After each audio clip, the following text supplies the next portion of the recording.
дэлхийн дайны үеийн хүнд бэрхшээлийг даван туулсан төдийгүй алс орнуудад их хамгаалан байдал тогтооход хувь нэмрэн оруулж төр улсынхан тусгаар тогтносон байдлыг олон улсын хэмжээнд баталгаажуулаад айван тайван цагийн босгыг алах.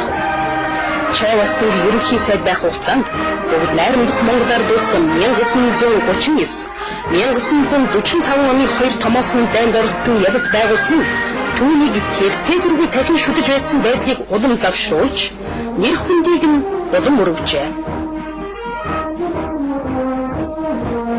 Аж үйлдвэрийн комбинат, Монгол улсын их сургууль 10 жилийн 1-р дунд сургууль зэргийг Маршал Чавасангийн нэрнжид болгож богд дүнжин гаруй уулыг хүртэл Чавасан уул гэж нэрлэж байна.